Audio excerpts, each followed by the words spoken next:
What you doing to me, Gary? What are you worried about? What is it? You were on the screen and then you just disappeared when we had about 5 seconds in the countdown left, and I just thought, oh, where's Gary gone? I know, I went for an interlude with my jittery internet. Oh dear, yeah, 50 pence in the meter, everything all working tonight well, Gary? So far anyway. Welcome everyone to the episode 49 of Paisley's community chat show. Still, Gary, still the number one chat show in Paisley. Yeah, but there's likely to be, well, there's not likely to be, we're the only chat show in town, really, aren't we? The only chat show in Paisley. Good evening, everyone. Thank you so much indeed for joining us. Even when we go into countdown, Elizabeth gets her comments in. We've not even started the show, and she's given us a weather update from Chicago. I see that. Oh. Sunny and cold here in windy Chicago. That's why they call it the Windy City, Elizabeth. You're giving us a nod. Just blew in from the Windy City. The Windy City. Hey, it's mighty pretty.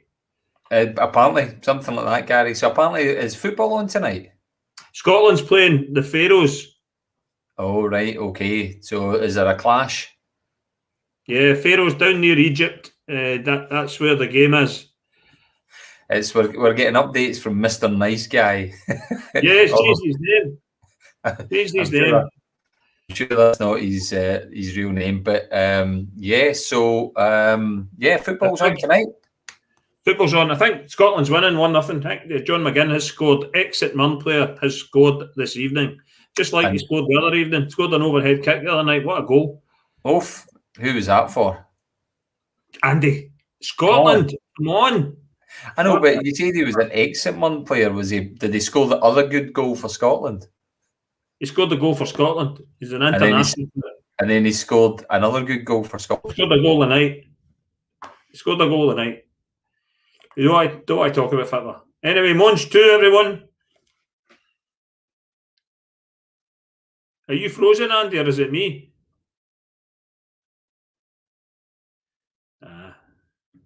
I don't know who's live, if it's me or if it's Andy. Because I'm live. So if anybody's watching this and it's me that's frozen, yeah, Andy's frozen. So am I live? There he's there. So Matt, was I talking to myself there? I see it was you. I went out a wee minute ago thinking it was me and it was actually you. Oh, what's going on? I might have to duck out during the show at one point. I'm back, folks. Jackie, you need to do that. I need to tell me if I freeze again. Well, now that I know, I was thinking I could say anything I like because I'm not on the live stream and it was you. Oh, well, there we go. Well, listen, folks, just bear with us tonight. There might be a few wee technology gremlins. Couple of glitches. You know, that's the internet for you up in lower Glenburn, Gary. Yeah. But, so we'll try and keep up to date with the football score. I see we've got Paul Stewart. We'll get the scores down the side, Andy. I've got it on here, not the game, but I've got my Twitter feed on here. So we'll see what comes in on that. See what comes in on that. But listen, it was an absolutely fantastic show last week, was it not, Gary? Thoroughly enjoyed it. I enjoyed it that much. I forgot what it was about. What was it all about, Andy, last week? Well, Gary, it was our Facebook groups and specials special. Oh yeah, we gave them a thorough airing last week. Really great, interesting guests. As always, it's the guests that make the show, Andy. And and it's whetted my appetite tonight for the photography special. Looking forward to it tonight. So I'm just hoping that I've just noticed on our interface, I've got a little Wi-Fi connection that appears, but I'm not even on Wi-Fi tonight, Gary. No idea. I've got my wired connection right there, so no idea what's happening, Gary. Oh dear. Well, I'll need to just be aware of it. I've passed my modules. How is your Scott Vic module for going solo, Gary? Oh, I've not done that yet, but first time for everything. There's always anyway, has anything caught your eye this week? Well, do you know what, Gary? Tonight's been is going to be a photography special, folks. So in case you're wondering, It's all about fantastic photographers and the pictures that they take in our town. So we've got two brilliant guests lined up. And I think that's been a lot of things that have caught my eye really on Facebook when I've not been getting out and about as much, Gary.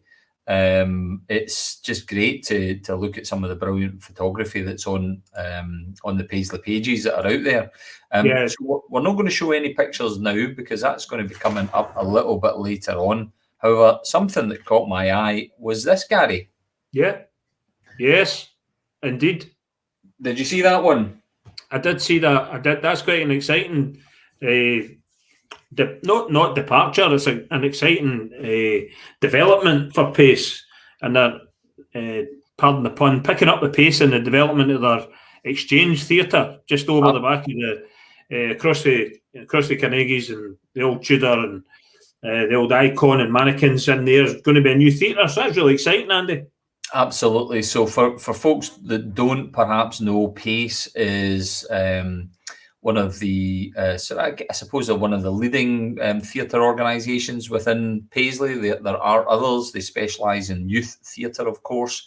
A lot of tried and tested stars and famous folk have been through the doors at Pace and had a good grounding in all that is theatrical and performance related. And they are bringing a theatre to Paisley, which is a much needed development within the town. It's the old, was it Mannequins, Gary? Was that what it was night before? Yeah, it used to be Mannequins. Mannequins, and then before that was the Templars, the Templar Hall or something like that, the dancing. Yeah. I was usually stuck across the road in Carnegie's, as you say, but they're raising a stack of cash. And they've got this event on, an online cabaret fundraiser, which is on Saturday, the 24th of April at 7:30 p.m. And tickets can be purchased from pacetheatre.com/bignightin. And it's a fundraiser donate what you want for your tickets. So that's great to raise money for the new exchange theatre that they're planning to bring to the town, Gary. That looks great, Andy. So that kicking off with good news there from Pace and the development of the theatre. I'm going to continue with something that's caught my eye. Go on, Guy. Which is relatively good news. So what I have seen today is I've seen dispatches in the paper. I've seen actually something that was in the public domain at the council that they've just awarded a contract to demolish almost all of the Shivers site. And when I say almost all, the bits that they're ring fencing to be not demolished is that bit.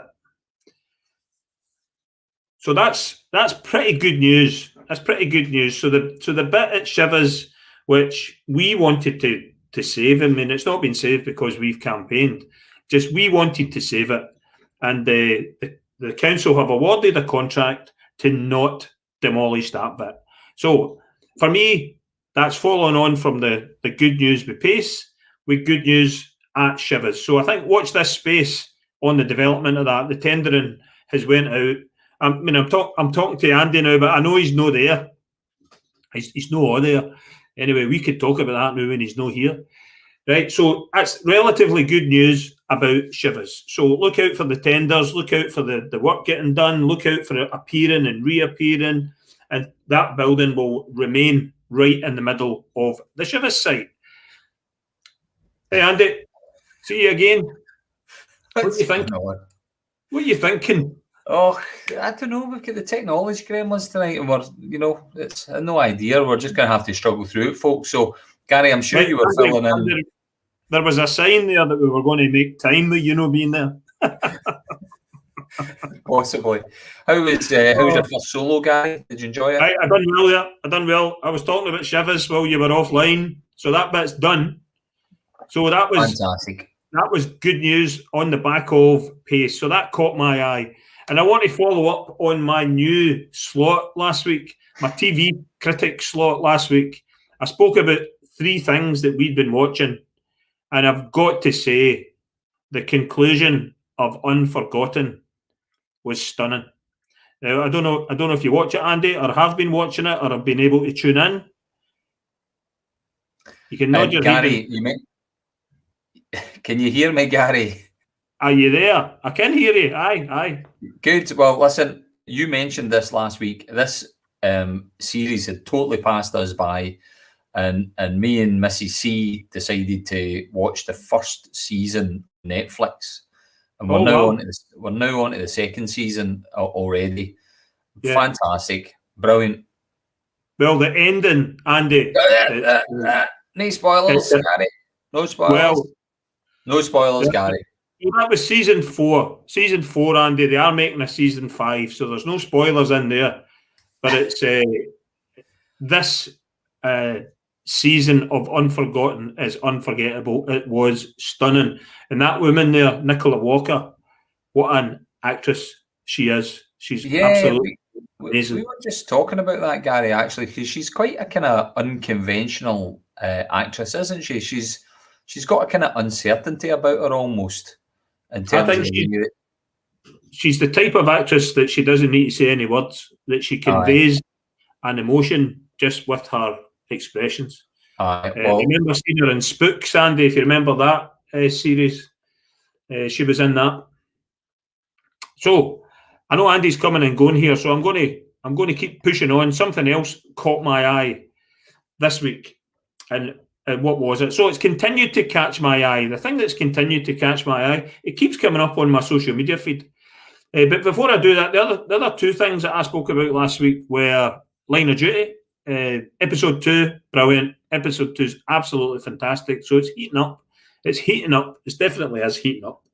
And the other thing that I spoke about was Bloodlands, which is, I'm not even going to give it the time of day because it was pants. It was absolutely pants. Didn't enjoy it at all. But Unforgotten, if you've not seen Unforgotten, look it up. It's fantastic. So that was good news. That was relatively good news. I want to share a wee bit of disappointing news, I think. Now, this has caught my eye over a number of months. The guys at Calamity Kayaking have caught my eye over a number of months. And they've caught my eye because of the work they've been doing on our waterways.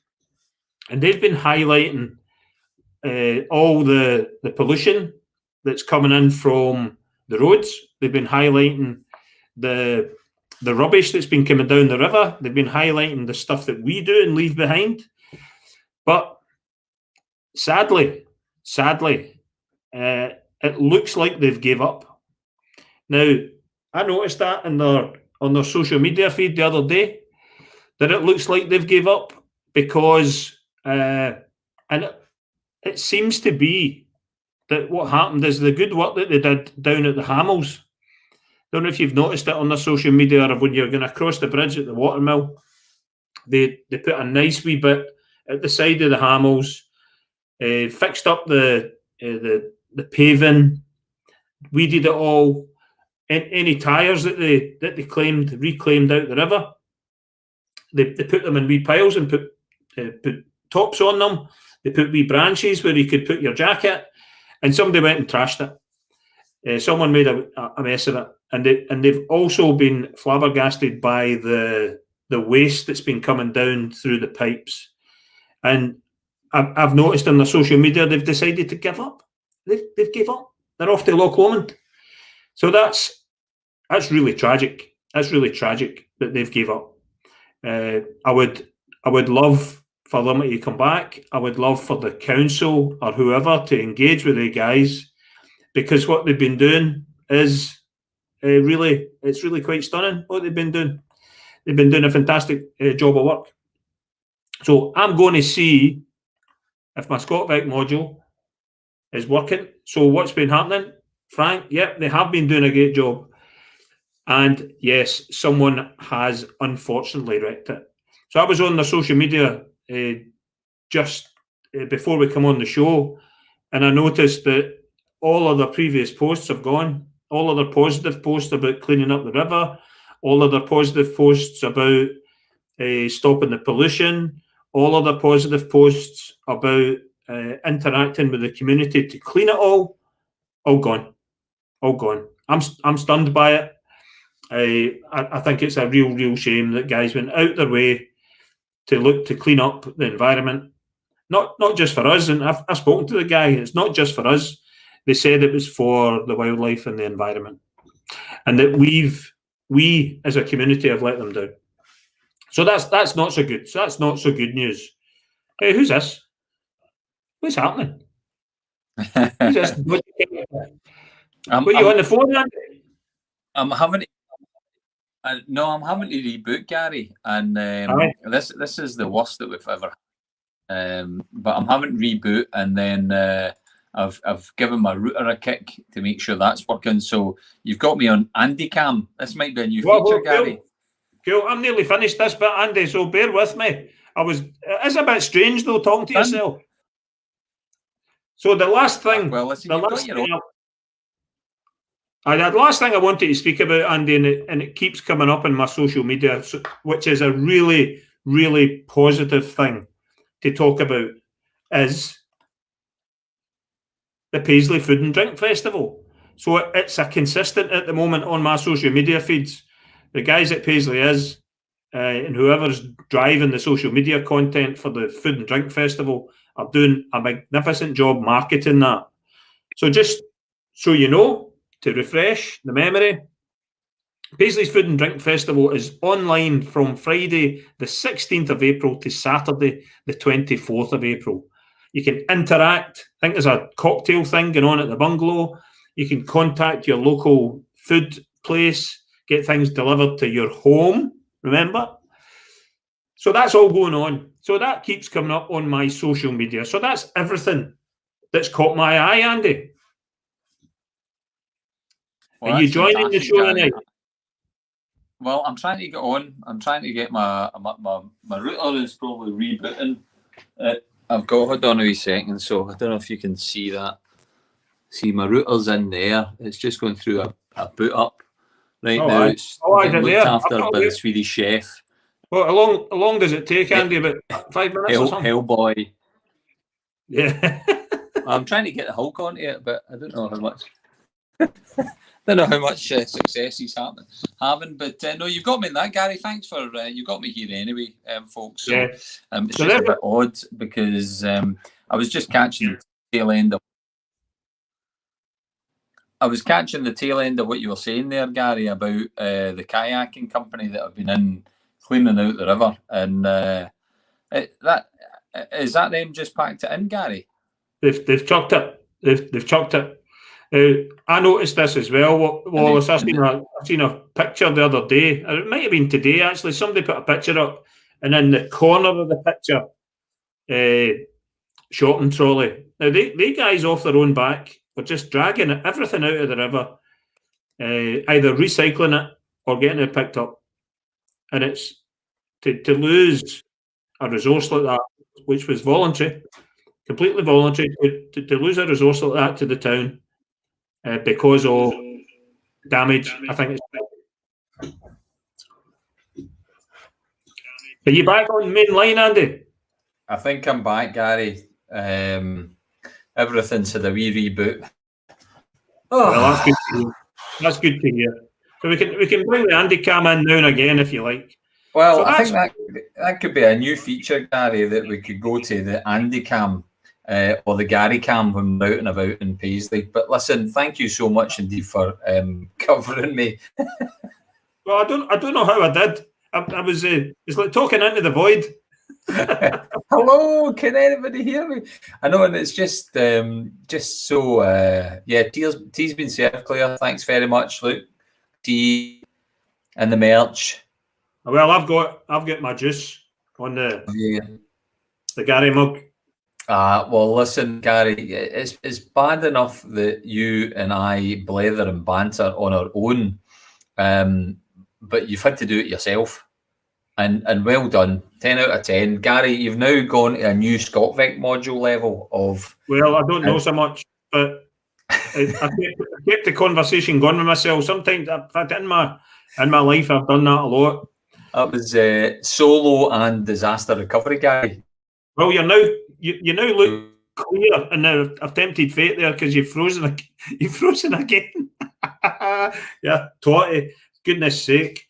Right, I'm going to push on with the show, and you're just going to have to catch up, Andy.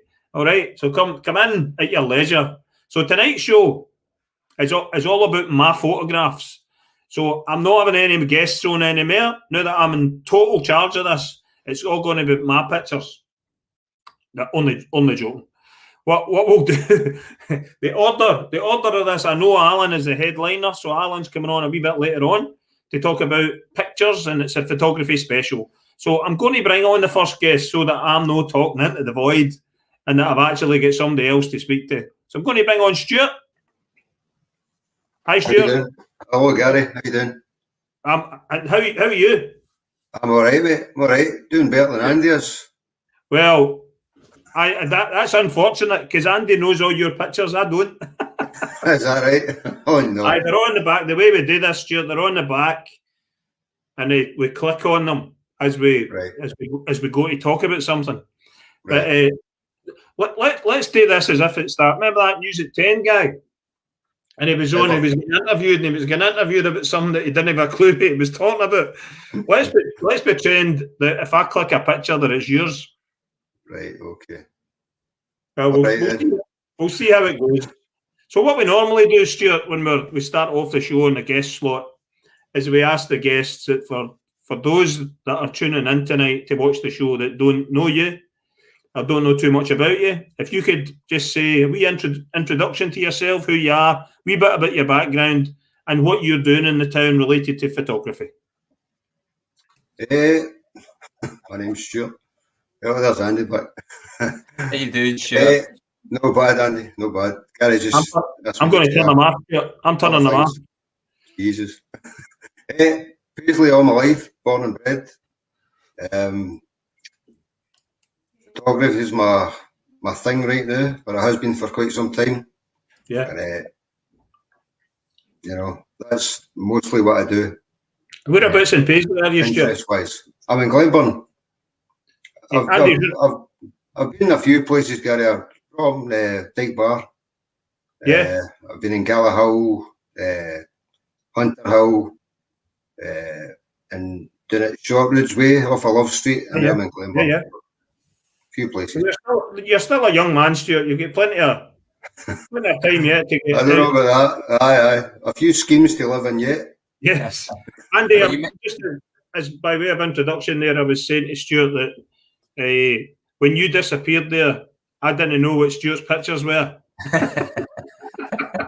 This is an awful good picture you took, Stuart. No idea. It's not even you. Well, we've got. That's what we were talking about. But the art of photography, Stuart, is I'm sure it can be acquired. But what I've found with people that I know in and around Paisley and friends of mine, you can take a picture all day long and not have the eye. And we know that you're one of the guys that's got the eye for a picture. But how do you go about doing that? Give us a wee bit of an insight about what your thing is. And how you try and capture something? I suppose it's all about light's a big thing in photography. Obviously, if you look at decent light, no matter what you're taking a picture, it's not going to be great. Composition, I suppose. The less cluttered, the better. Think about what's in the background of the photo. Try and make it as clean, a photo as possible with, not a lot of clutter in the background or, people hanging out the side of the photo. Things like that, and editing's a big part of it as well, so, editing the photo afterwards, has a bearing on the end result, So. Yeah. And I mean, is it something that you do just as a hobby now? Or is it something that you've done and you've managed to make a living out of it? No. It's a hobby. It's a hobby, Gary.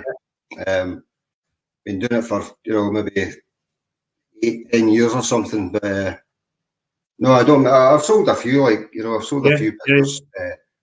People living abroad or Australia, a couple in Canada, England. Now, Stuart, no, it's a hobby. I'm going to ask you to give me a hand out here. Okay. Tell me about one or two of your pictures so that I can click on them and show folk. Right. Take it Andy's away then, is he? He's he's freezing somewhere else. I just need to keep going. Right. So you went there. He's back again. Jesus, just in time. I can't back. even Pick a picture up. He's unreliable. Do you know what I'm now? I'm now on my wife. My wife's. Wi-Fi, I think, was coming there. Right, Stuart, we'll keep going. Tell me about a picture, and I'll put a picture up. All right. Oh, you've got them in front of you. I've got them here. Right. There's one of Churchill looking down Churchill down towards New Street. Hey, there's two there. There's two there. Andy's listening. Right, so we'll keep talking. I can hear, and I can. Right. What is this like? Right, let's do a quick check. Can you hear me? Okay. Yes. Right. Yes. So you can hear me. Okay. Brilliant, Stuart. These are your black and whites that you sent in, and they're fantastic. And these were ones where you were taking up the back of Oakshaw, and you've got obviously the observatory there, and then you've got down New Street. So, were these both taken on the same day, Stuart, or were you out and about? They could well have been, and I don't know. I think these were taken 20. Last year sometime. I couldn't tell you if they were taken the same day. Possibly because of the same area. So there's a good chance they were. And the cloud and all that looks similar. You know, like the weather conditions look quite similar. So, tell me something, Stuart. Do you think Paisley looks good on film in black and white or colour? What's your preference for when you've edited your pictures? Probably black and white. I usually go for black and white. I think colour can be kind of distracting sometimes. You know, if you get lots of colour in it, your kind of eyes all over the place looking at, your eyes drawn to colours. Another black and white there. I just think black and white shows all the tones, and light and shadow and all that. So I prefer black and white, Gary. I like a black and white picture. I've got it. Just done square here. That looks great, and that's you almost in the flower bed at Queen Victoria there, I'd imagine. that was had to been a wide angle lens there, so I wasn't far away from that statue's backside there when I took it. Yeah, more or less. One of the things I like about that picture as well, I mean, you've got a bit of drama in the sky, which is good. You've got the symmetry of the two statues to either side. They're looking away. They've got their backs to you. But then, if you look on the two park benches, you've got two old geezers sitting facing you. You know. That's right. I like that. The human element to it as well. There. The statues as well. I didn't notice that, Stuart. I think the more you linger on it and you look round, the more you can pick up. And they click on another one. Give us click us through a few pictures just to get an idea of what they are. Stuart, you were very kind to send us through a number of pictures, and I've selected out some that really I thought were amazing. Black and white is definitely your thing, and folks who are watching, seeing these images, Stuart sent me through the high resolution images, and they're just breathtaking. I know that they won't be doing any justice, but putting them on the screen. But hopefully, you get a feel for what's just been captured, because there's the River Cart there with the mill in the background, Forbes Place, and again you've got that drama in the sky there, Stuart. Aye. Well, it's so, as I say, it's better to have good light. There's decent light there, and if there's a featureless sky, it's you want clouds, and again, if you've got clouds, you can enhance that in the editing. So make it look. It wouldn't have been that dramatic on the day, but that's the editing part of it that helps. I like to see a sky with things in it, especially. See if there's a clear sky, Stuart, and just now and again you get that coincidence of two flight paths crossing over to create a saltire. I always think I think the moments are quite special. And obviously on this one, Stuart, you kind of wandered up a little bit to the anchor, to the mill rather, and captured the mill. I tell you what, Stuart, I've seen a lot of pictures of the mill. Paisley's got some brilliant photographers in it, and they're so good because they post up their stuff onto social media. And we know who they all are. They've, can't name check them all. But I've seen a lot of pictures of the mill taken over the years in Hamels, and that's probably one of the best, if not the best, photographs of the mill that I've seen. It's absolutely stunning, Stuart. Cheers, Andy. I appreciate that. Thank you. I quite like it myself. Again, there's a light there on that. See the light on the right hand side. The sun was shining on that, so that makes all the difference. But. I've seen pictures. That one captures actually captures a sharp edge. I've not really seen the sharp edge, and it's almost like a 2D, 3D thing going on there. Yeah. And you mentioned earlier on there, Stuart, about sort of doing sort of post production work on them. Do you take them into Photoshop and Lightbox and tune them up a little bit and get what you going for when you're doing that stuff? I use Lightroom. Adobe Lightroom, but it's like an older version. I've got it's a subscription-based thing now, along with Photoshop. So it's like Lightroom 5 version, for about 8 years ago or something I'm using. And I also use what's the other one? Snapseed on your mobile phone is a good one as well. Yeah. That's free, so that's a good one. Also, it's like Silver Effects Pro 2. It's EXO has that, but you've got to pay for that. So you go along and you get the composition right, you get the kind of the subject all lined up the way that it is, and capture it as best you can. But then you take some time afterwards to just get it tuned to your eye. Tells you it's perfect. Absolutely. Editing is like a very large part of it, I enjoy it, so I like seeing it from the picture you've took. If you saw it before and after, it's like night and day sometimes, So. I noticed the aspect or the dimensions of the pictures are, do you ever crop them or edit them? I try not to crop them, but sometimes you go to crop. Like I was saying, if there's distracting things at the edges of the pictures, you would crop it a bit, but try and get it right, as you're taking the picture, then you don't have to crop so much, so you don't lose any of the quality of the picture, the detail, which you do if you crop a lot, you lose a lot of the detail. And are you out pounding the streets a lot? Is that generally what you do, or do you have a mission or something you want to go and capture and you go and get it?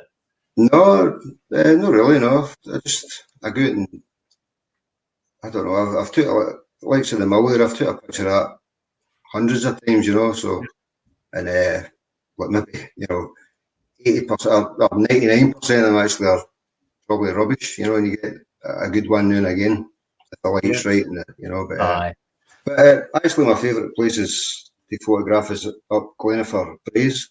Yeah, I'm up there a lot more than I'm in the town. I just love Glenburn, so it's like my back door. Far away, you sent us through a picture. Oh wow! You sent us through a good picture. Well, let's get it back up on the screen again. Where's that, Stuart? So that's Brownside. That's the Braes, Gary Brownside Farm. Is that up the back of the Braes? That's on the Braes. I don't know if you know Brownside Farm. It's like the east side of the Glenaffer Braes. If you know Brownside Farm, it's just up like the old farmhouse, or like the ruin of a farmhouse is just down to the right of this picture. And if you follow that right up, it takes you right up through over to where the Rangers office is, off of Glenfield Road. Oh yeah. So that guy was just standing there, or lassie. I'm not sure it was a guy or a lassie. There's a guy obviously with the horns. Were you quite close to that, Stuart? I was actually very close because that was a wide angle lens, you know. So I was unbelievably close to that one. What's that in the background? Closer than it looks there. What was that in the background? Was that another animal? That's another cow. That's another Highland cow over to the left there. Yeah. Is this a shy one? That's the one that was. I don't know if it's thinking of attack or what, I'm not sure. But that's really the one on the right wasn't looking too happy either. But I've never seen them. I've never seen them up there. Maybe from memory, just at the car park in the sky, just beyond the fence. Is that? Are they in and around there sometimes? They're all over the place. Yeah. Aye. I've taken loads of pictures of them as well. Like, you know, herds of them. Wow. 10, 12 at a time. You know, all together. Pretty scary to start with. Absolutely fantastic, Stuart. And that's not the only wildlife that you've taken a picture of before, because one of the other pictures which you sent me through, and I can only apologise for the way that I've cropped it, is this character, and what an expression on this one's face. Oh, for goodness sake. Yeah, that's well cropped. I zoomed in a little bit on it. Andy, is that not a cardinal sin? Oh, I know, but it's a great photograph, Gary. But it was sort of portrait wise, because you can get to see the back of the abbey and all that sort of stuff. Aye. But on this, you know, portrait, landscape kind of viewport sort of thing, you couldn't quite see the expression of the wee dog's face. But I just thought that's a belter. It's I don't know whether it wants to kiss you, Stuart, or bite you. I wasn't quite sure. I know, it just kind of stood there. The guy actually walked up with that wee dog and said, I was actually trying to take a picture of the abbey. Right. At a low angle, you know, so I'd let my camera right down to the ground, and the guy walked up, or came walking towards us, you know, and he thought, oh, she loves the camera, she'll post for you, no bother, you know, and walked right in front of us, so I took a couple of pictures of the dog. And that did almost look 3D. Andy, you're into your tech. You've seen the Japanese billboards, and they jump out at you. Aye. I know what you're talking about. The dog almost looks as if it's becoming 3D and right towards your lens. I was actually, somebody else said that. I posted it on a couple of groups, and somebody said that, you know, it looked like the dog was, you know, jumping out of the picture kind of thing. But aye. Now we've gone from different types of wildlife. We've gone from the heeling coos that are up the braes, and a few folk commenting that they didn't realise there were heeling coos up the braes, but there are. To that dug outside the abbey. But I tell you what, when I was doing a wee bit of research for the show, Stuart, there was a couple of images that caught my eye, and this isn't of Paisley, but this is out and out portraiture work, and these are just amazing pictures. They're just fantastic. So much grit, so much detail. I'm going to put both of them on the screen, but it'd be great to tell us a little bit about the stories behind these two portraits that you've taken. Look at them. Wow. They were both taken up in Glasgow. The one on the left was Socky Hall Street. Right. I recently tried to get into street photography, you know, as opposed to like buildings, you know, landscapes and all that. So I was walking about Glasgow with my camera, and I actually asked these two guys if I could take their photo, you know. So the guy on the left, he was a lumpy guy, you know, but I kind of got my nerve up and asked him if I could take his photo, and he was going to be nice, you know. He says, I ain't bother, help yourself kind of thing. So so took that one. Again, that's the editing, that's in Silver Effects Pro 2. The one on the right was off Argyle Street, a wee guy standing outside like you can see in the background there, went up to 500 quid. It was like an amusement arcade. Yeah. So I actually asked him if I could take his photo, and he said, what is it with my face? Somebody asked me last week if I could take my photo. I said, I says, "You got a very interesting face there." Yeah, he absolutely has. Yeah. He's like, "It's a nose, isn't it?" He's pointing. He's like, "It's a nose, isn't it?" Aye. I said, very interesting facial. I said, I take it with a boxer. I said, he said, no, I was a punch bag, son. You know, and he burst out laughing. I actually posted that to another group, Glasgow Old and New or something.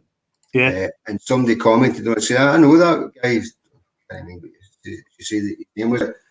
She said, I was in a pub with him, not with him, but met him in a pub.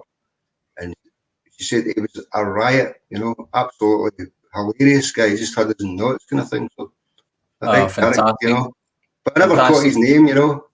Now you're in the mood now, Stuart, for those types of pictures and the street photography. Is that an ambition of yours to carry that on? Aye, as I've took quite a few up in Glasgow, you know, and I've posted them obviously not to Paisley groups, but I've posted them to street photography groups. But compared to some that you saw, you know, the ones I'm taking are rubbish, but I wouldn't call it, they're no street photography, they're like street portraits, you know. But, yeah. Street photography is meant to be candid, you know. People, you know, it's like people go about their daily lives, don't know you're taking their photo kind of thing, you know. Yeah. Sounds a bit dodgy, you know, but it's like try to document everyday life, you know. But it's something I'd like to do a bit more of. Well, Stuart, we can only thank you for sharing your photography with us and coming on the show tonight, obviously. But you know, the stuff that you post on some of the Paisley Facebook groups and pages that are out there. Thank you so much for capturing the town, capturing the Braes, capturing the people, and we look forward to seeing much more of the photographs that you've taken. You know, in the future. So, Stuart, thanks so much for coming on the show this evening, sir. Stuart, hang about a wee thing to do in a minute. We've got a wee thing to do, so don't hit off. I'll take you off the screen. I'll take you off the screen. We're going to come on to Annette next on Question of the Week, and then we're going to bring you and our next guest on briefly for a wee something. So hang about, Stuart, but for now, we'll see you soon, okay? Thanks very much. Cheers. Bye. We'll do that thing in a wee minute, Andy, if you can make it. Oh, well, I know. What's going on tonight? I'm now a hotspot on my phone on 4G, and I even don't feel... And talking about photography terms, you're a bit pixelated. Aye, well, a bit pixelated. It's technology gremlins tonight, Gary, for sure, which is disappointing. But folks, thank you so much indeed for bearing with us. And, you know, Stuart's work is just absolutely amazing, isn't it, Gary?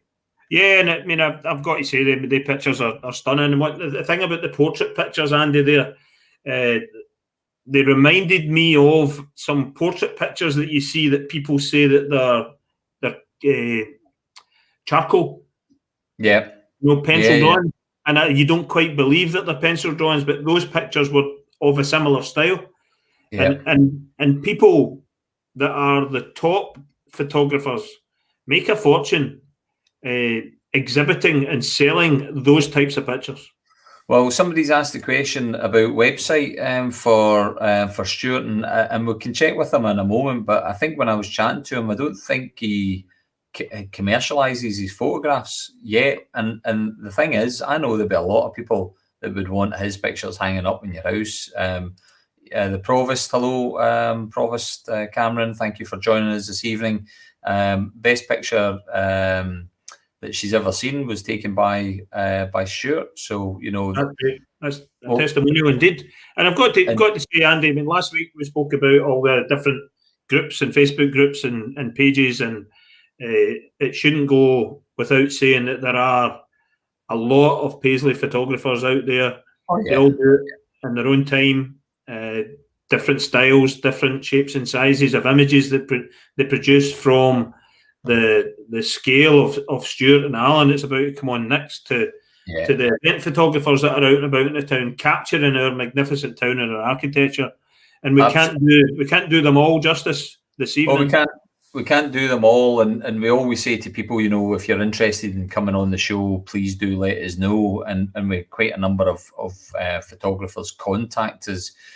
So much so that already in probably about September time, as soon as I can get my Wi-Fi fixed, we'll have 2 other photographers on. So the plan is to have Gary Chittick, who is a great fan and supporter of the show, and Ronnie Bales, who's a very prolific photographer that's been posting recently. And Ronnie does some really, really interesting stuff with Photoshop and post-production. So his pictures are a little bit almost surreal. They're pretty cool. Yeah. So, but folks, if you've got pictures and you want to share them, pictures that you've taken or whatever, pop them up in the stream, send them into us, pop them up in Paisley Trust pages.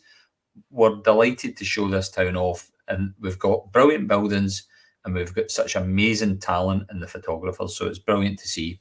So let's move on to question of the week now, Gary, because I know Annette, Gary, had her second jag today and she's maybe feeling a bit under the weather. How you doing, Annette? You all right? Yeah, I did have it. I'm feel a bit rubbish today. I'm not so much myself, to be honest. Well, fingers crossed, Annette, that passes for you pretty quickly. I found have you done the paracetamol thing? Yeah, I've taken them so far, so fingers crossed. Well, fingers crossed you're waking up tomorrow ready to go. Annette, are you struggling as much as my internet is? A little bit. But it's all good. I'm all good. Well, listen, last week, Annette turned into questions of the week. What one do you want to start with this evening? Well, let's go for the fun one. Let's go for the pineapple one. That was serious. That turned into a serious discussion. It did. Very heated. Very heated. So what was the outcome? We did get quite a lot of responses to it, which really surprised me, and I didn't actually share it right across Paisley this time, but we got 61% saying yes, they did like pizza with pineapple on it. So definitely a must-have on your pizza. Contains a natural digestive enzyme, which means that they digest the pizza easily. Absolutely sweet and salty with ham. So yeah, there's a big love of pineapple on pizza. Serious questions on the chat show. That's kind of half and half, and I've got it. So I seen one of the comments, and it was a chef, an Italian chef, and he says, if anyone asks me to put pineapple on their pizza, they're in the bin. Yeah. You get a special pizza. Oh my goodness.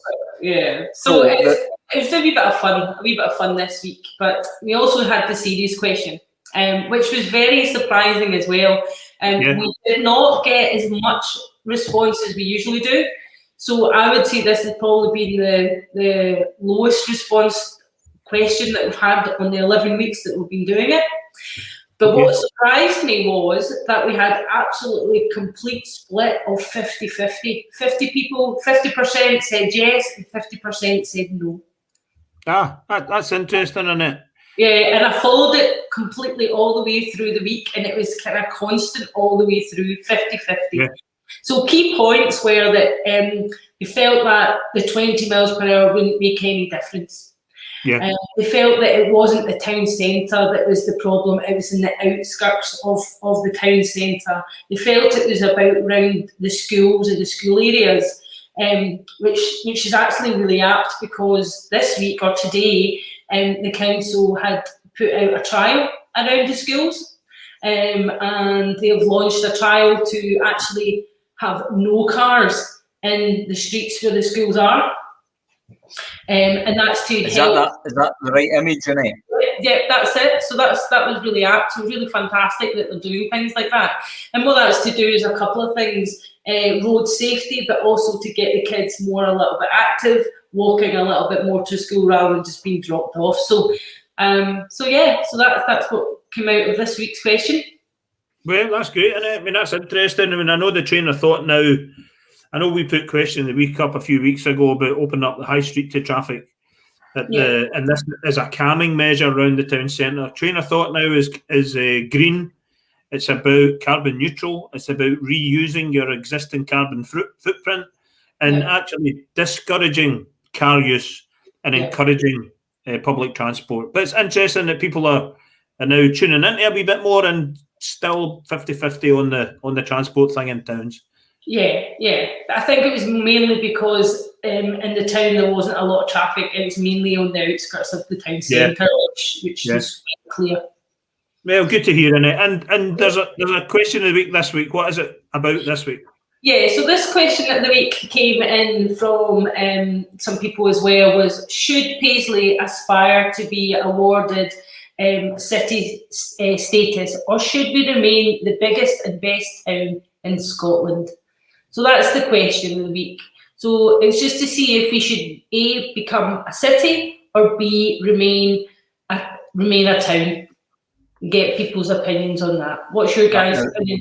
Now that's a big question, Annette, because you know that there's been long discussion about whether Paisley should become a city, and then obviously, as we'll remember, Paisley was going to go for the 2021 City of Culture, and a lot of people were saying, "Aye, but Paisley's no a city, so how can it be a city of culture?" And of course, the competition rules at the time allowed major towns and even groups of smaller towns and villages to club together, so it was more regional.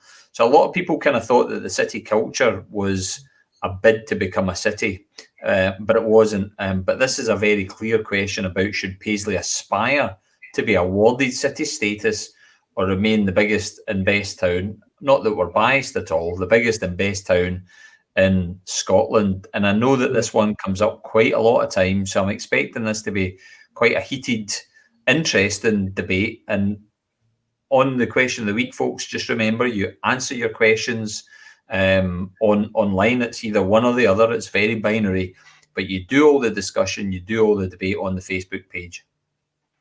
Now, Andy, I want to go back a few years, because I remember this is probably 15 years ago, I think there actually was I don't know how you do it, but there was an application to become a city, or there was a process to become a city, and I think Paisley was actually part of that. And I don't know if it was one against the other, but Inverness got city and Paisley didn't. So part of the debate for me and part of the conversation is city good for us? Would it benefit us? Or is biggest and best town the right thing? Now, what I've got to say though, we tick every single criteria, I think, of being a city. Yep. If I'm right. I mean, I'm not sure if it's a myth that you must have a cathedral, but we've got one anyway.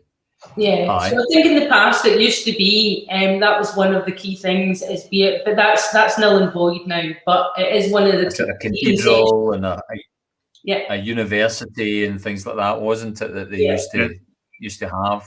So there's four kind of key things that was coming out when I was researching that. Was one, an old cathedral or cathedral in the city, a minimum population, the record of good local government, and a local metropolitan kind of character of the town. So these were the kind of four things that your criteria, we were getting criteria on. I have a theory.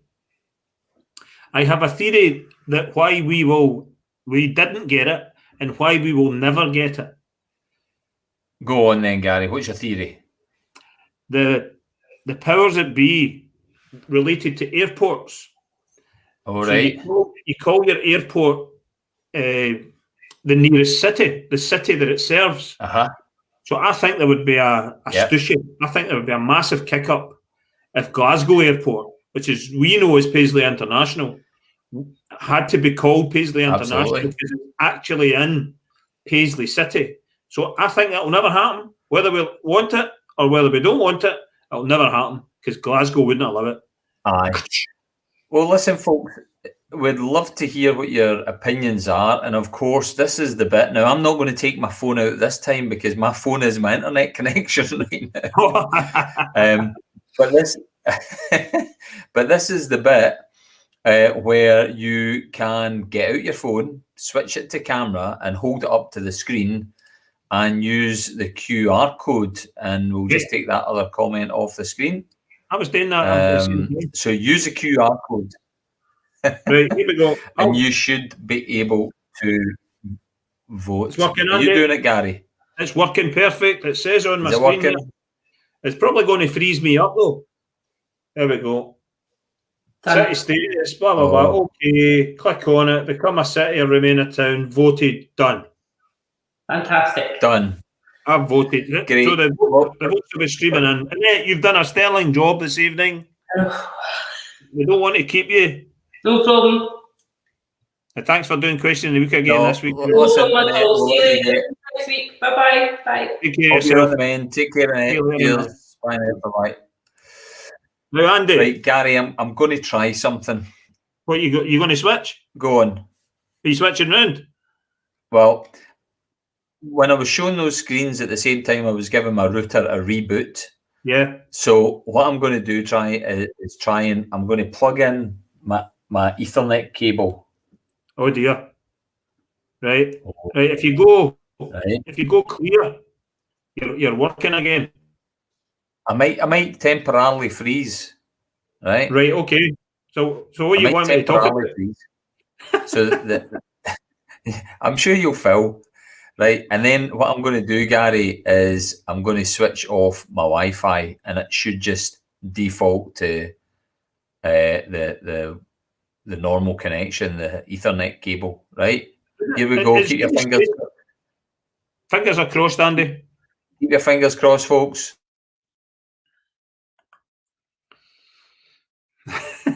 There's Wallace volunteering his skills. Andy is just round the corner for you. So Andy, instead of plugging in his Wi-Fi and temporarily freezing, it looks like he's plugged in his Wi-Fi and permanently froze. What about that? Wallace, it's all your fault. Any suggestions, Wallace? What do you think we should do about the situation with Andy and his and his poor Wi-Fi this evening? There you go, Catherine. Isn't that interesting? Not only you would have Paisley International, but you would have Paisley Press Week. I never thought of that. Never thought we would have that. So there's Andy coming in again. What's he coming in on? I'm going to add him at the stream. There you are. Is that you on your proper thing now? I have no idea, Gary. If this works, it's a miracle. If it doesn't, I'll maybe have to resort onto my thingy again. This is Wallace's our resident IT guru. Stays in the corner for you, Andy. A bit of Cat 5. Wallace, I've got Cat 5 running through the house. It's just tonight there seems to be some gremlin, although I've got my Cat 5 coming up here, and then it goes into a wee dongle, then goes into my my laptop. So I don't know if there's been something wrong with that or whatever. Yeah. And listen, if you're getting amused by it, that's absolutely fine. Well, you've knocked me off sync a wee bit, Andy. When there's somebody to talk to, as you know, when I froze one night, there's somebody to talk to as far as here. Oh, I know. Well, listen, we'll crack on with the show, folks, because I know that our guests have been patiently waiting whilst I've been sorting the technology out, so I can only apologise. We'll try not to overrun the overrun, but before we just chat to our next guest, I'm going to get the last guest on, Stuart, and I'm going to get the up-and-coming guest on, which is Alan. And the reason for doing this will become very apparent. So we've got Gary here, and we've got ourselves two fine-looking men here, and then we'll add in. This is a spot the difference slot on the show. Stuart, you need to come a little bit closer. We should all wear the stripy hoop tops, and it'd be a virtual Where's Wally. Oh my goodness! This is the gene pool of Paisley here right now. And that's unbelievable. Stuart, I would say that I look much better in black and white. You should take a shot of me. That could be arranged, they bother now. Oh, we'll get the comments coming in already. Points. How many were in, right said Fred? Oh, I don't know. This is the worst right said Fred tribute act ever. There's that Velcro moment, Andy. listen, you've just got to, if you're going a little bit bald, you've just got to embrace it. Aye, And gents, thanks for the humour tonight. We'll never be sponsored by a shampoo ever. That's all. Gilet, wee bit of gilet. Head and shoulders. I think, can I ask a question just before we let you go, Stuart? Did everybody use Vosine when they were wee? Oh, I use Vosine. Terrible for your eyes. Stuart? Yeah, indeed. No, I thought Vosine caused my baldness. No. Vosine. No, I think what happened, Andy, when we ran out of Vosine, the fairy liquid suddenly appeared.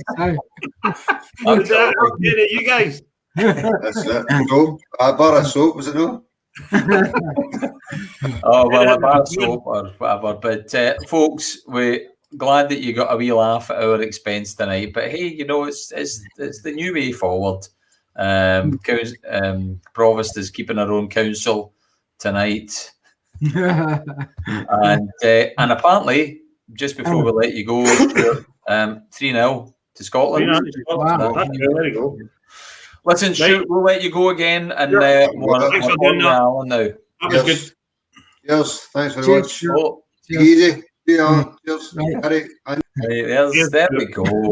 What buttons are we pressing tonight? Alan, thanks so much for joining, and hopefully you're our lucky sort of mascot this evening, because my internet seems to be behaving itself now after that last reboot. Yeah. Nice to have a positive influence. Absolutely. Yes, absolutely. He's untied his Cat 5 cable.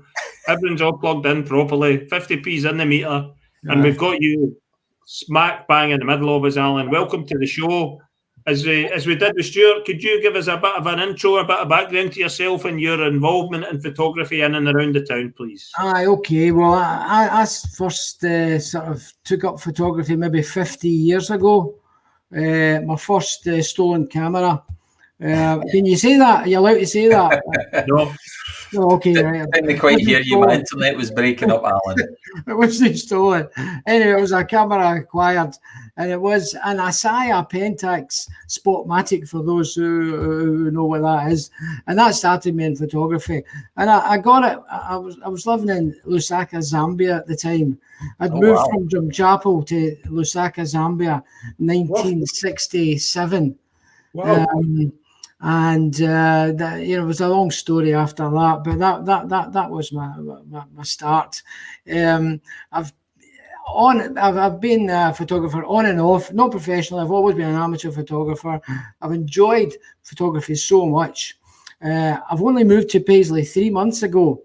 Moved into Anchor Mill, which Stuart has been taking tremendous photographs of. But I was blown away by, I'm on the 4th floor, which is pretty high. Yep. Blown away by the view, I face due south. And when I'm hanging out my window, I look due south, but I can turn to the left and look at the rising sun and see the setting sun the other way in the evening. And I've posted an awful lot of photographs. I'm sure people are getting fed up seeing them. But the sunset and the sunrises and everything in between have just been brilliant. Are you view out that back window there, Alan? Is that back window over there? Is that right across the Chapel Hill? That's looking. That's it's Social Hill. Social Hill. It looks like aye. So anyway, okay. So there's my photography, and I've done everything. I've done black and white development, black and white. Color printing, black and white printing. I've done wedding photography, portraits, and all sorts of stuff. But it was never a career for me in terms of earning money. And latterly, I'm doing more hobby stuff now, which I'm really loving. I'm blown away by this location. This building is just amazing, and I'm so happy to be here.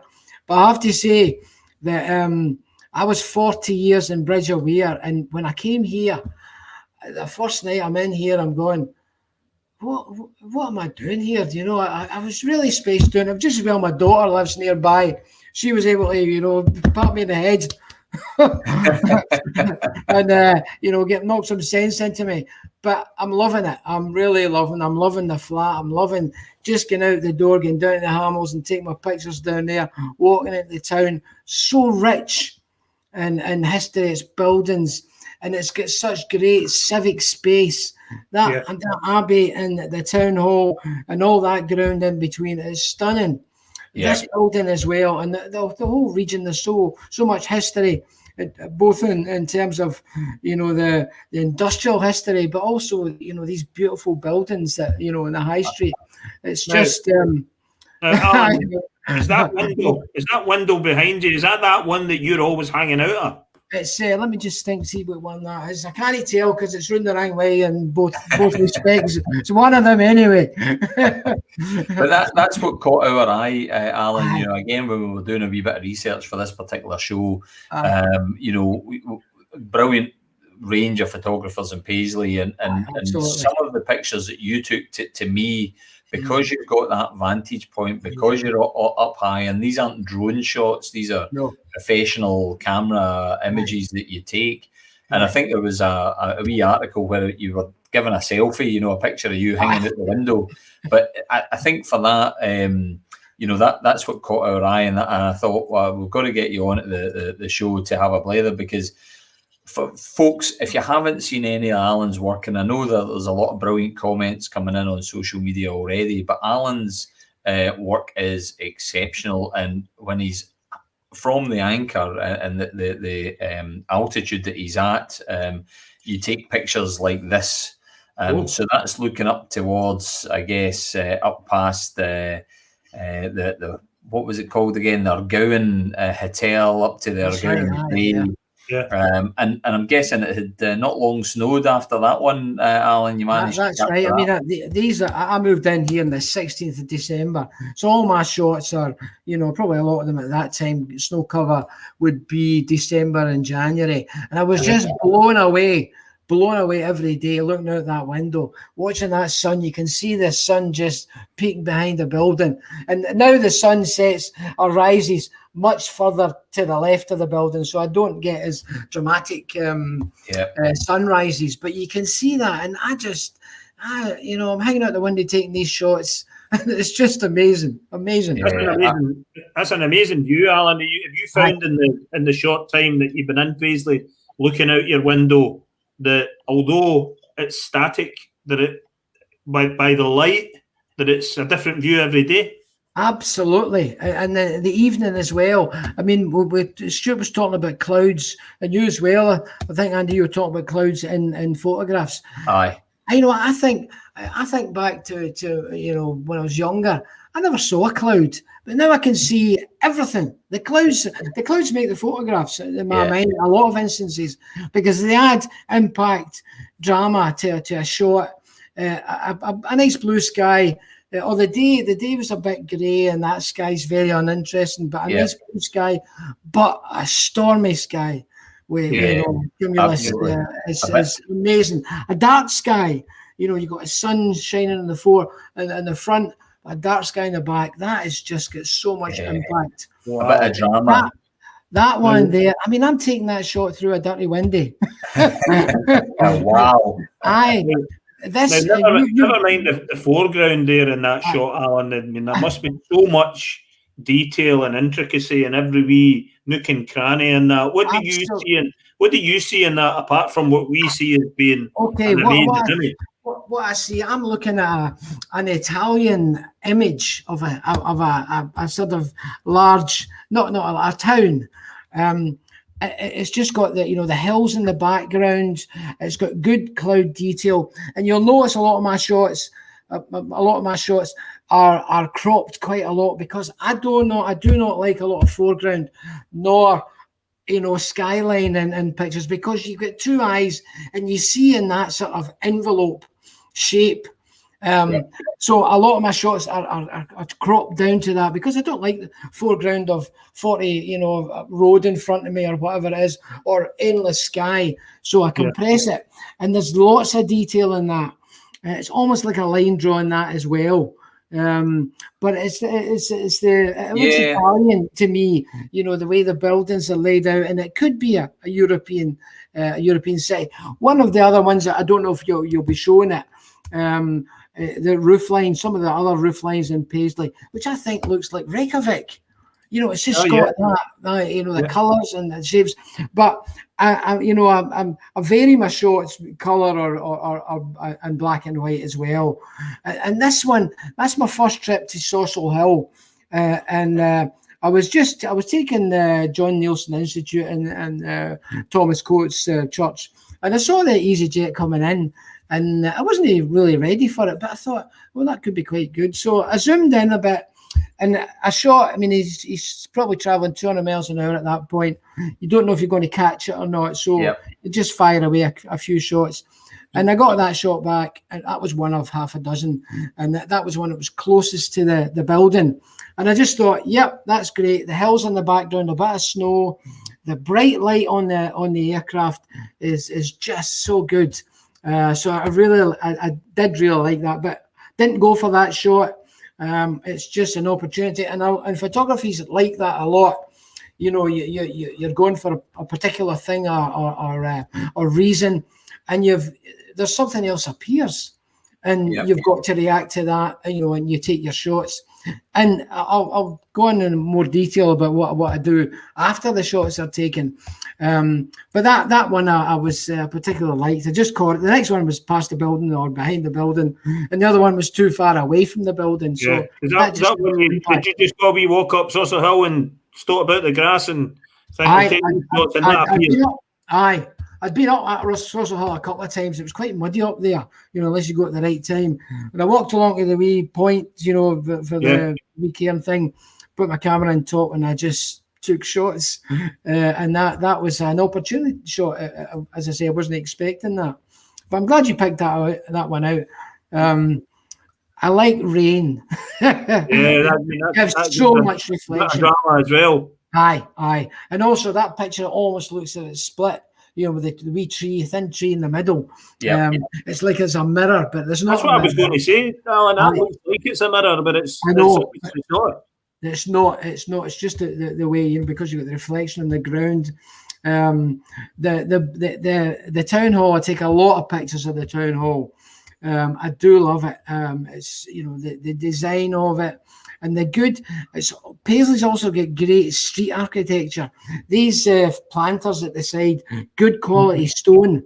The pavements even, tell the provost congratulations for that. All the paving stones in Paisley, the high street there in front of us. Top quality stuff, thick paving stone, no 3x2 slabs, you know, grey horrible things. It actually adds to the visual impact of Paisley in my mind, plus all these lovely buildings. Now, Alan, tell me something. Have you only been in Paisley for a matter of months? Aye, 3 months here. 3 months, and now you're such an amazing. This evening, I'm just picking up on your energy and your passion for where you now live. Aye. Now, you need to be telling those wee snippet stories every time you put a picture out, because it's infectious. Well, I mean, I'm you know, I sometimes wonder, you know, I'm in here, I'm locked down, as we all are, and I think my increase in photography is relevant to that, because normally I'm busy, I've got lots, I do a lot of things, but photography, I'm enjoying the photography. It's a new environment. I'm still missing things. I need to get back out more. I'm missing people in my shots. I like lots of people. I do that as well. But I just love it. And in fact, I've got a few other things to say. You just, you know, well, I'm in full flow here. You were talking about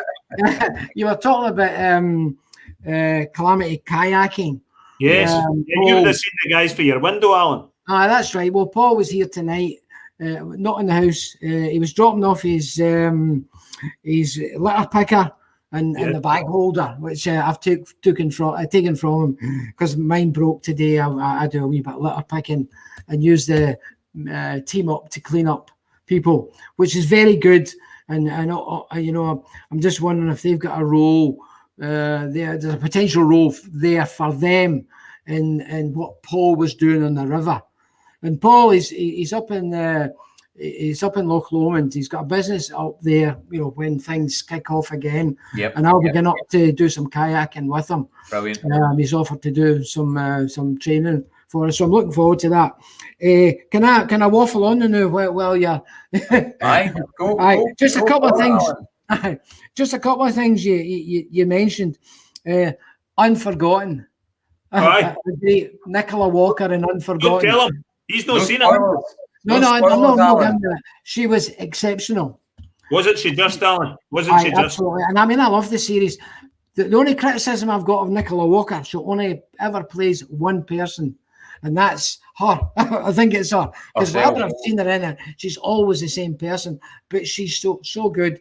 And she's a bit hypnotic when you watch her. Yes. She's got this affectation when she's talking and that. She's Really. she's got those eyes. Aye. Really There's good. another question. Andy, I think Aye. see if you could have found a moment to freeze. Aye. What would you been doing, Alan's bit? We know what the qualifications are. You need to be able to talk a lot. You need to be bald and wear glasses. Alan, you're in. Can I also say? I mean, I'm going off. I'm going off in a tangent here. That's all right. The provost was very.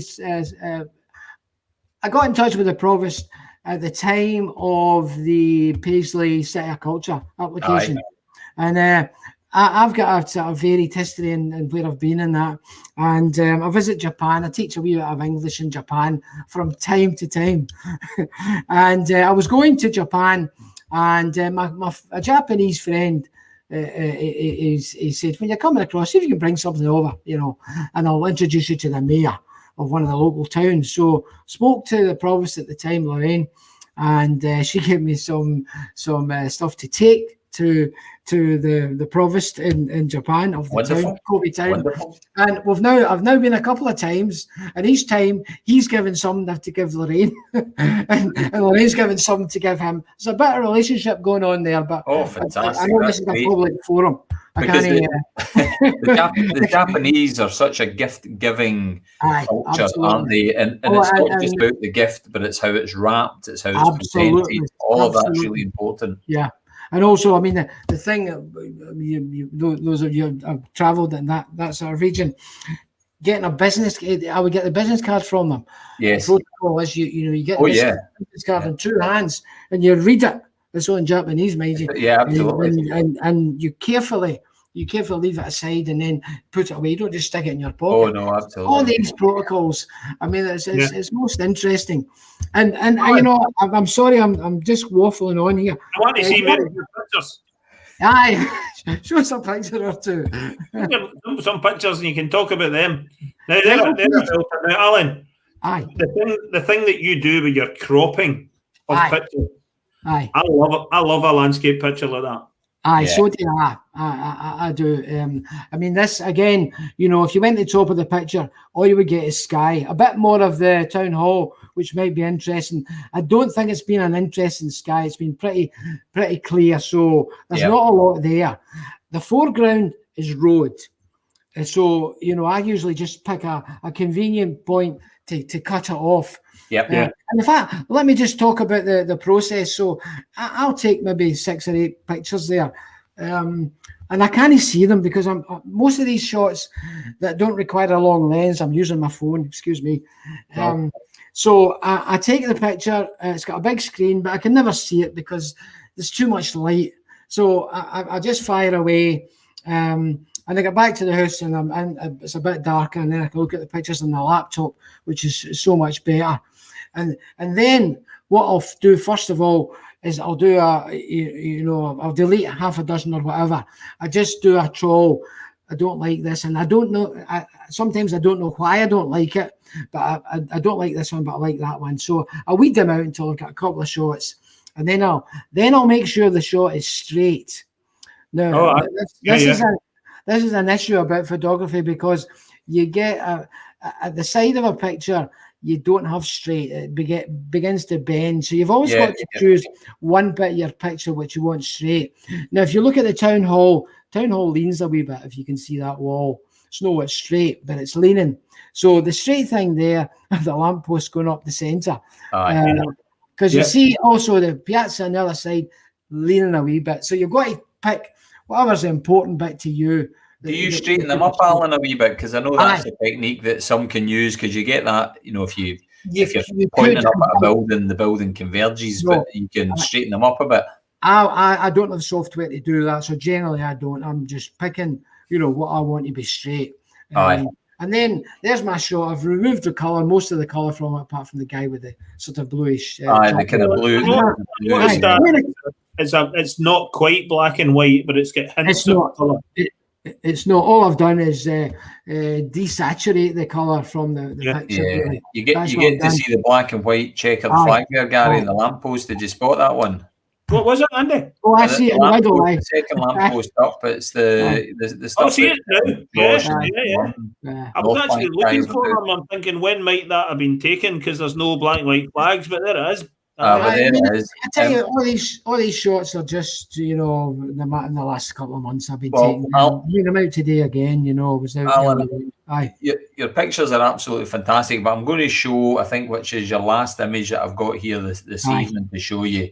And I wasn't expecting, when I said, can you send me a few photographs across, and you very kindly done that for me. It was great. And I was blown away with all of them. They were absolutely brilliant. But this shot, I thought, wow, I didn't expect you to send me a picture of this, Alan. So tell us the story behind this. Last weekend or the weekend before, I got word from a friend in Bridge of Weir that the Queen Elizabeth was leaving Fast Lane. And it would be passing Cloch Point about 11 o'clock Saturday morning. Right. So I went there and I lay down on the beach or lay down on the stones because I like this, being level with things. And I took, 100 shots. So this was coming down. It wasn't quite at Cloch Point because it's still heading towards me. The Dunoon ferry is crossing behind it. That's the two red ones there. They're crossing between Gourock and Dunoon. Right. And the other ones are pilot escort. Fantastic. Was it on its way to the Suez Canal, Alan? It was trying not to get jammed. Alan, is that a haze coming off the top? Is that a heat haze coming off the top, and the rest of it's really clear round about it? No, I mean there's a bit of compression. I was saturating the colour a bit, which the colour is false. You can't. You've got a lot of blue light here, and really it should be a wee bit greener. But I just like the image, the greyness of the ship, and against the ruggedness of the background and the lack of colour. It was just, it was great, and I took loads of them. I've got some passing Dunoon with a tender in front of it, just the bow, the tender in front of it. It was just amazing, Yeah.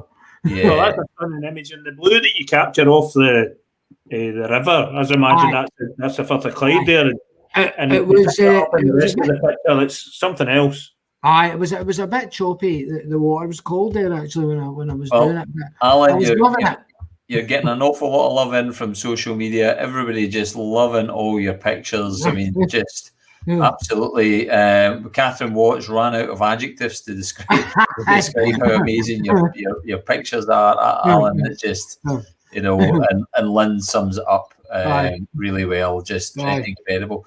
So, Alan, just on the kind of the photography side of things, just before we finish off with yourself, Alan, because I think a couple of folk made a couple of really good suggestions. Myself and Gary have been talking about a 24-hour chat-a-thon, and we'll need to get our internet sorted, but we definitely need to get you back as a guest, because it sounds like you've got so many great stories. But what I wanted to do just before we finish, Alan, is for those who have our camera phones, right, because that's what we've got in our pocket. Paisley's a wonderful place. Give us your top 2 or 3 tips to any amateur photographer out there. If they want to go out and shoot a bit of Paisley, what would be the top 2 or 3 things that you would advise them to do or to look out for, Alan? I think consider the weather and the sky. But traditionally, when people take pictures, they're taking pictures at that height, and there's a lot of sky. Half of the picture is sky. You can usually chop a picture in half. So consider that, and either take a lower viewpoint, or which is preferable. I like to shoot as low as possible when I can. So that's an important point. Remember also, if you've got, like, say, you, and if I'm taking a picture of you and you're in the middle of the picture, yep, in the middle of the picture, generally, you might be 10, 12 feet away, and your head's in there in the middle of the picture. So it means half of the picture's got nothing in it. Aye. So bear that in mind. Position, whatever you're taking, position it higher in the image, Right. so that there's interesting detail there. Step back a bit further, from a subject. Unless it's people, you want people. Do you want the whole of a person, the legs? It's quite difficult to get, a nice shot of a whole shot of someone standing up. So sometimes it's better just to crop it, 3/4 or portrait type things, as long as you've got some detail. If you're taking a picture of a building with someone in it, bring them away from the building. Yep. And quite a distance away from the building, so you've got them and then the building as well. Don't put them against it, because you just don't see it. You just lose it, yeah. Aye. Other than that, everything else, it's normal photographic convention. And just before we finish off, Alan, you mentioned something a wee while ago there about being in the town and not having enough time to get around everywhere. Aye. Where's the next place you want to get to that you've not been able to get to in Paisley? Well, there's a thing. I'm not sure, because I have to say most of my work's been done round here and round the Abbey, because it's so photogenic. I walked up the riverside. Oh, you see, this is my age now. I'm forgetting the names of streets. That new bridge, or the bridge that's being reinstated between Huff Street. Abercorn Street, aye. So that looks quite interesting. Lots of industrial things up there that would be nice to photograph. I'm pleased you mentioned about the Chivas building, keeping keeping the front of that. Although that was built in the 60s, I believe. It's not. Yeah, that's right. It's a bit iconic. It's a good one. So I probably need to go further there in that direction. Alan, there is no doubting we could talk all night. We know a song about that. But we're about to overrun. We're strict overrun deadline. Overrun. Alan, okay, sorry. It's been great. I think what we need to do, Alan, is we need to get you and Stuart out doing a bit of photography work together and see what you can come up with, because both of you, if you didn't know each other before now, you know each other now, and I'd love to see what you do. But in the meantime, Alan, thank you so much for coming on the chat show. And rather than saying thank you in the traditional sense, I'll just simply say domo arigato gozaimasu. Domo arigato gozaimashita. See you later on, Alan. Bye now. Bye. What are you gibbering about? See, you didn't know I could do Japanese, did you, Gary? Well, we're watching a Japanese thing just now. What's that? What is it called again? Is it Titan? Is it Titan? It's the cartoon thing. It's the Titans. We're watching the Titans. It's my son watches it, and we're watching a lot of it. Well, a lot of people learn Japanese from watching manga, anime. That's what they do, Gary. But no, I share Alan's passion for Japan. I've been over there. I think 3 times I've been over there, and just a wonderful culture, wonderful people, and it's great to hear that he is now brokering. He's now our international Paisley and Renfrewshire correspondent for the town, which is great with Japan. So just great. Brilliant. But to see all those images from Stuart and Alan and the different compositions and jointly their passion for what they do, wonderful. It's just great. I only hope, Andy, that it comes across well in tomorrow night's repeat on Paisley FM. Oh, well, I don't know. I mean, hopefully they'll have a little bit more luck with getting a stream that's not broken up because of internet problems, Gary. But listen, folks, we're kind of at that time. It's the end of the show. We've had 2 stunningly talented individuals. We've been able to take you through some of the work that they've done. Make sure you follow them on Facebook, and we'll try and get some details up out there. If you see them out and about with their camera, give them a wee shout, thank them for what they're doing, and we'll bring more photography at another date.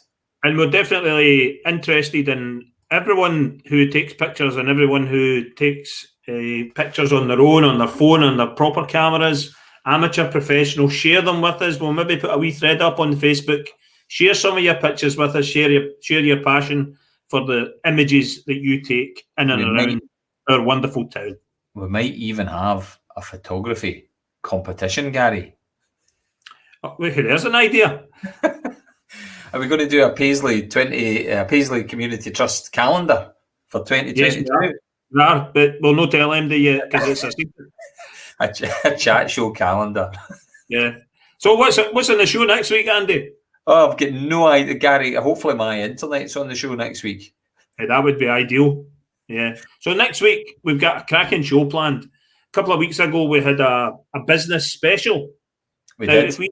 If we get it right next week, Andy, we've got a new business special. Ooh. Businesses that have been attracted to our town are about to open up or have just opened up. A couple of businesses on to have a chat about what they're doing and why they came to Paisley. Oh, well, that's going to be great. And Christine, you've joined in first time tonight. Welcome to the show. Thanks for tuning in. It's not usually this patchy as far as internet goes, but hopefully we'll see you back next week. But that sounds brilliant, Gary. Thank you for filling us in. Should be great. So look forward to next week's show. So only leaves us to say thanks for tuning in, everyone. Andy, thanks for joining us. And it's been great. See you all next week. See you later, folks. Good night. Good night. Good night.